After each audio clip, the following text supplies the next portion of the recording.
नमस्कार, welcome back to your on YouTube channel the magnificent brain. आपके अपने YouTube channel the magnificent brain में आप सभी का स्वागत है। आज हम अपने जीके जीएस सीरीज के 40वें भाग में पुनः 15 प्रश्नों के साथ उपस्थित हुए हैं। ये 15 प्रश्न जो होते हैं वो बहुत ही महत्वपूर्ण होते हैं और विभिन्न विषयों से लिए गए प्रश्न होते हैं, जो आगामी बोर्ड परीक्षा और विभिन्न प्रतियोगी परीक्षाओं के लिए महत्वपूर्ण होते हैं।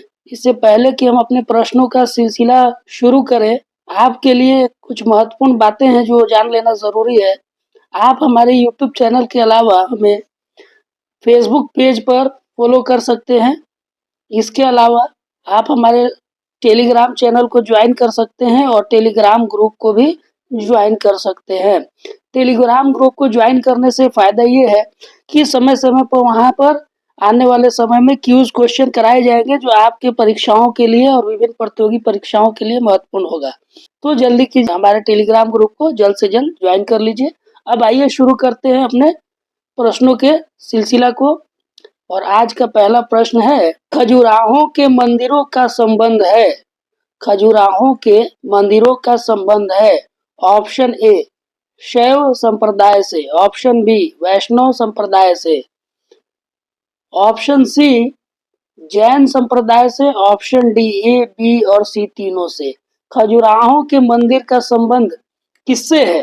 तो इसका सही जवाब है ऑप्शन डी ए बी और सी तीनों से। शैव संप्रदाय से, वैष्णव संप्रदाय से और जैन संप्रदाय तीनों से है।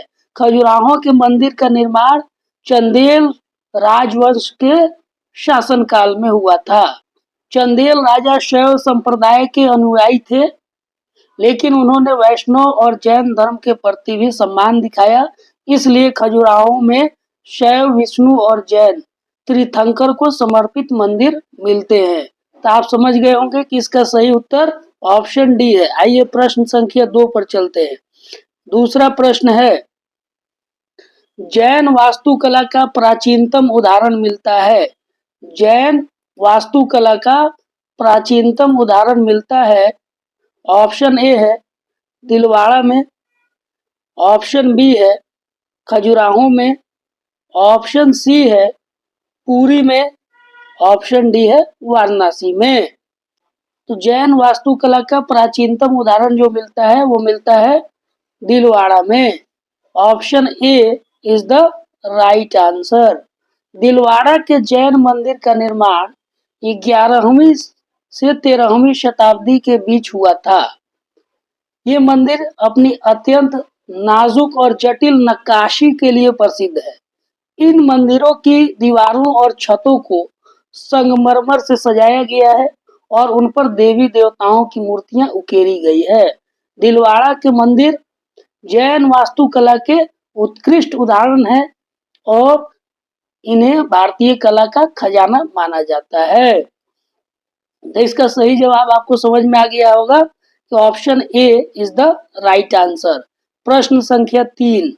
तीसरा प्रश्न है, रणजीत सिंह एवं अंग्रेजों के बीच हुई अमृतसर की संधि जो 1809 ईस्वी में हुई थी, किस नदी को दोनों के राज्य क्षेत्रों के बीच की सीमा निर्धारित की गई? यानी रणजीत सिंह और अंग्रेजों के बीच हुई अमृतसर की संधि में किस नदी को दोनों के राज्य क्षेत्रों के बीच की सीमा निर्धारित की गई? Option A Sindh, option B Jhelum, option C Ravi, option D Sutlej. इसका सही जवाब है ऑप्शन डी सतलज। 1809 ईस्वी में अमृतसर की संधि के माध्यम से महाराजा रणजीत सिंह के सिख साम्राज्य और ब्रिटिश ईस्ट इंडिया कंपनी के बीच सीमा निर्धारित की गई थी। इस संधि के अनुसार सतलज नदी को दोनों राज्य क्षेत्रों के बीच का सीमा निर्धारित किया गया था। Option D is the right answer. प्रश्न संख्या 4। चौथा प्रश्न है, प्रथम आंग्ल सिख युद्ध जो 1845 से 46 के बीच चला एवं द्वितीय आंग्ल सिख युद्ध जो 1848-49 के बीच हुआ, के समय पंजाब राज्य का शासक था। Option A Kharak Singh, option B Naunihal Singh, option C Sher Singh, option D Dilip Singh. इसका सही उत्तर है ऑप्शन डी दिलीप सिंह। प्रथम और द्वितीय आंग्ल सिख युद्ध के समय पंजाब राज्य का शासक दिलीप सिंह था। दिलीप सिंह महाराजा रणजीत सिंह का पोता था। रणजीत सिंह की मृत्यु के बाद पंजाब में राजनीतिक अस्थिरता पैदा हो गई थी। प्रथम आंग्ल सिख युद्ध के बाद लाहौर की संधि के तहत दिलीप सिंह को पंजाब का महाराजा बनाया गया था, लेकिन वास्तविक शक्ति ब्रिटिश ईस्ट इंडिया कंपनी के हाथ में थी। द्वितीय आंग्ल सिख युद्ध के बाद पंजाब को ब्रिटिश साम्राज्य में मिला लिया गया और दिलीप सिंह को इंग्लैंड भेज दिया गया था। Option D is the right answer. प्रश्न संख्या 5। पांचवा प्रश्न है, भारत के राज्यों का निम्नलिखित में से कौन सा एक युग्म सबसे पूर्वी और सबसे पश्चिमी राज्य को इंगित करता है? ऑप्शन है आपका, ऑप्शन ए है असम और राजस्थान, ऑप्शन बी है अरुणाचल प्रदेश और राजस्थान, ऑप्शन सी है असम और गुजरात, ऑप्शन डी है अरुणाचल प्रदेश और गुजरात। तो आप अगर भारत का नक्शा देखेंगे, भौगोलिक मानचित्र देखेंगे, तो उसके सबसे पूर्व में आपको अरुणाचल प्रदेश दिखाई देगा और सबसे पश्चिम में आपको गुजरात दिखाई देगा। तो इसका सही जवाब होगा ऑप्शन डी अरुणाचल प्रदेश और गुजरात। प्रश्न संख्या 6। छठा प्रश्न है, संरचनात्मक रूप से मेघालय क्षेत्र किसका भाग है? संरचनात्मक रूप से मेघालय क्षेत्र किसका भाग है? ऑप्शन है आपका, ऑप्शन ए शिवालिक पर्वतमाला, ऑप्शन बी दक्कन का पठार, ऑप्शन सी वृहत हिमालय, ऑप्शन डी अरावली पर्वतमाला। मेघालय क्षेत्र संरचनात्मक रूप से दक्कन के पठार का ही विस्तार है। Option B is the right answer. Meghalaya Bharat के पूर्वोत्तर भाग में स्थित है और यह दक्कन के पठार का ही पूर्वी विस्तार है। मेघालय की चट्टानें और मिट्टी की संरचना दक्कन के पठार के चट्टानों के समान है। मेघालय में पठारी क्षेत्र, पहाड़ियां और घाटियां पाई जाती है जो दक्कन के पठार की भौगोलिक विशेषताओं के समान है। तो इसका सही जवाब है आपको दक्कन के पठार। मेघालय जो है संरचनात्मक रूप से दक्कन के पठार का ही विस्तार है। Option B is the right answer. प्रश्न संख्या 7। सातवां प्रश्न है, जमशेदपुर किस नदी के तट पर स्थित है? जमशेदपुर किस नदी के तट पर स्थित है? Option A Damodar, option B Subarnarekha, option C Mayurakshi, option D Ajay. Jamshedpur किस नदी के तट पर स्थित है? इसका सही जवाब है ऑप्शन बी स्वर्णरेखा नदी के तट पर स्थित है। जमशेदपुर भारत के झारखंड राज्य का एक प्रमुख औद्योगिक शहर है जो स्वर्णरेखा नदी के तट पर बसा हुआ है। स्वर्णरेखा नदी इस क्षेत्र की एक महत्वपूर्ण नदी है और जमशेदपुर के विकास में इसका महत्वपूर्ण योगदान रहा है। Option B is the right answer. प्रश्न संख्या 8। आठवां प्रश्न है, रक्त समूह ओ वाला व्यक्ति किस रक्त समूह के व्यक्तियों से रक्त ले सकता है? रक्त समूह ओ वाला व्यक्ति किस रक्त समूह के व्यक्तियों से रक्त ले सकता है? ऑप्शन ए है केवल ए और बी से, ऑप्शन बी है ए बी और ओ से, ऑप्शन सी है ओ और ए बी से और ऑप्शन डी है केवल ओ से। तो ओ रक्त समूह वाला व्यक्ति केवल ओ रक्त समूह वाले व्यक्ति से ही रक्त ले सकता है। Option D is the right answer. क्यों ऐसा होता है कि रक्त समूह ओ के जो व्यक्ति हैं वो ओ ग्रुप का ही ब्लड ले सकते हैं? इसका कारण है कि रक्त समूह में एंटीजन और एंटीबॉडी होते हैं। एंटीजन रक्त कोशिकाओं की सतह पर पाया जाता है, जबकि एंटीबॉडी रक्त प्लाज्मा में पाए जाते हैं। रक्तदान करते समय महत्वपूर्ण है कि दाता का रक्त ग्रहणकर्ता के रक्त के साथ संगत हो। ओ रक्त समूह वाले व्यक्ति के रक्त में कोई भी एंटीजन नहीं होता है, लेकिन ए और बी दोनों प्रकार के एंटीबॉडी होते हैं। ए बी और ए बी रक्त समूह में एंटीजन होते हैं जो ओ रक्त समूह वाले व्यक्ति की एंटीबॉडी के साथ प्रतिक्रिया कर सकते हैं, जिससे रक्त संक्रमण हो सकता है।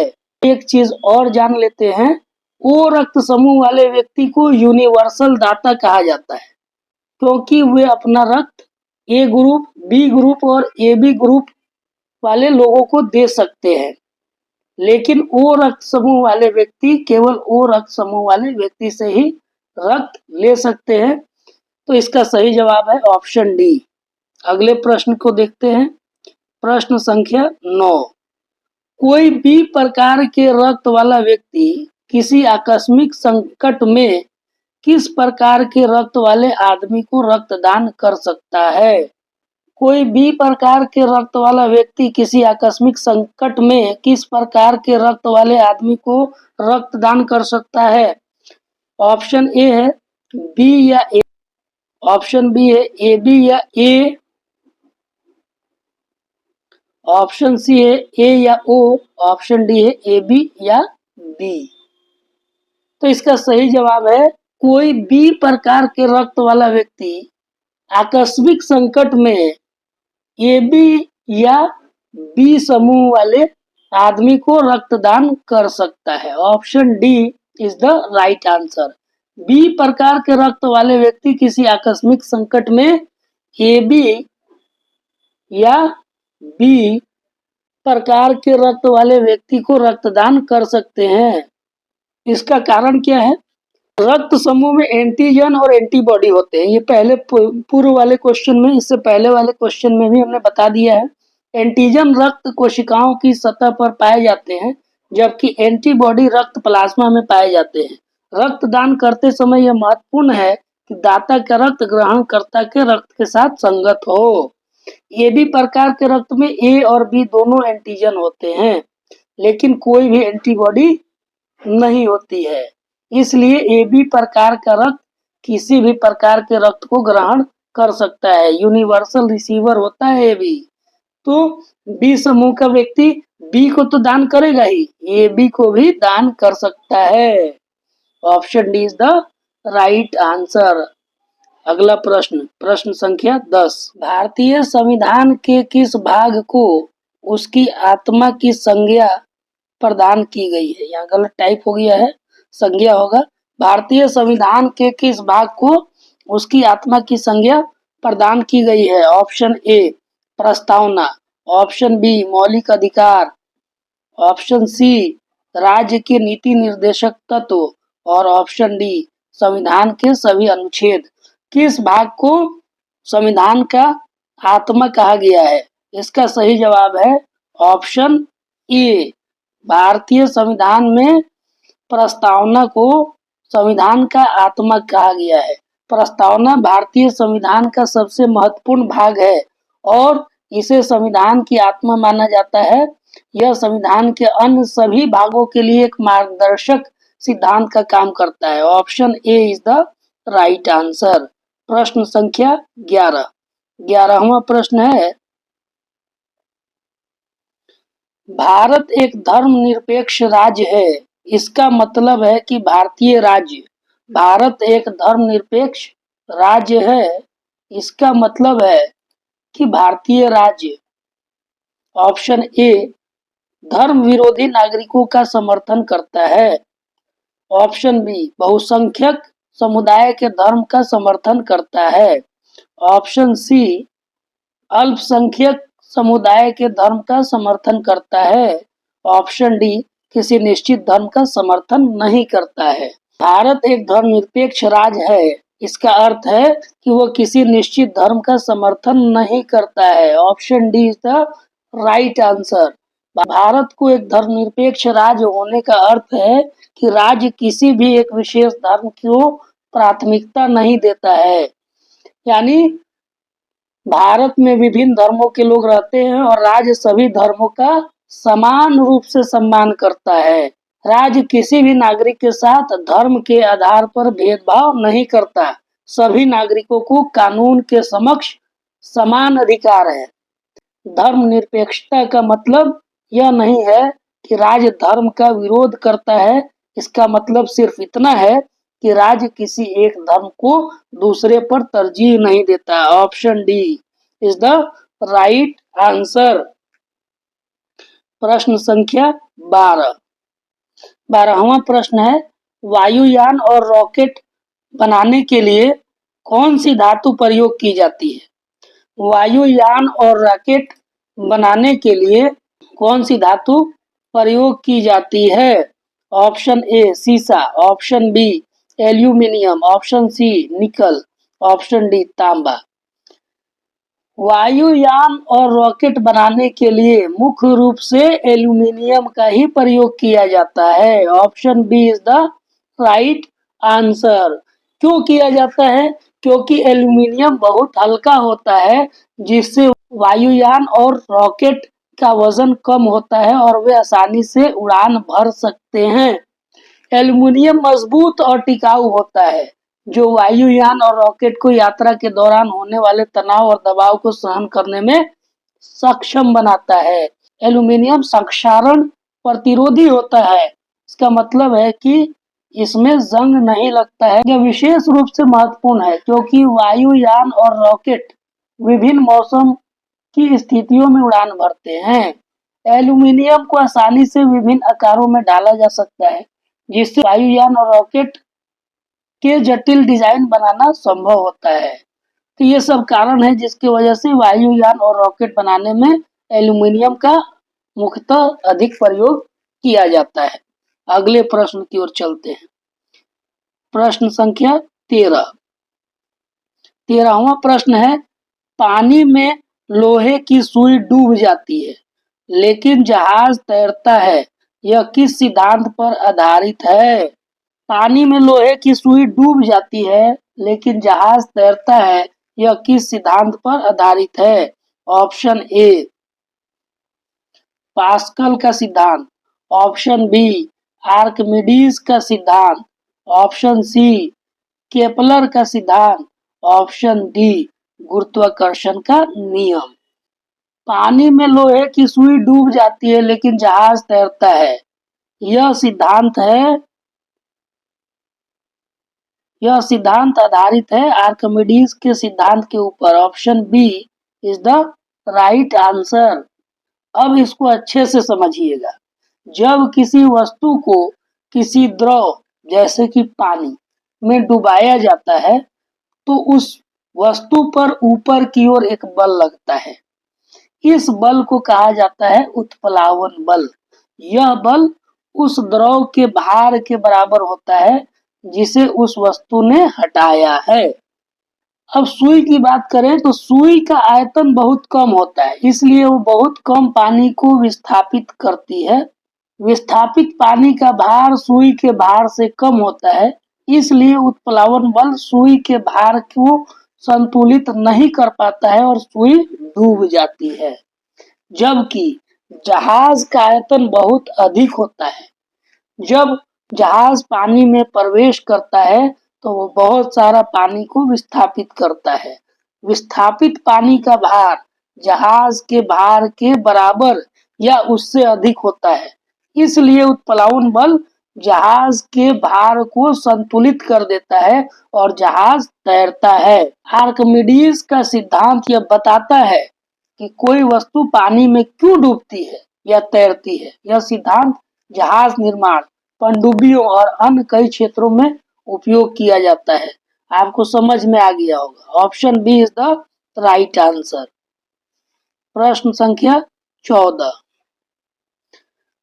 जल पृष्ठ पर लोहे के टुकड़े के न तैरने का कारण है। ऑप्शन ए लोहे, यहाँ टाइपिंग एरर है, द्वारा होगा। लोहे द्वारा विस्थापित जल का भार लोहे के भार से कम होता है। ऑप्शन बी है लोहे द्वारा विस्थापित जल का भार लोहे के भार से अधिक होता है। ऑप्शन सी है लोहे द्वारा विस्थापित जल का भार लोहे के भार के बराबर होता है। ऑप्शन डी है, यह जल का विस्थापन नहीं करता है। इसका क्या कारण है कि लोहा जल के पृष्ठ पर नहीं तैरता है, वो डूब जाता है। इसका कारण है ऑप्शन ए, लोहे द्वारा विस्थापित जल का भार लोहे के भार से कम होता है।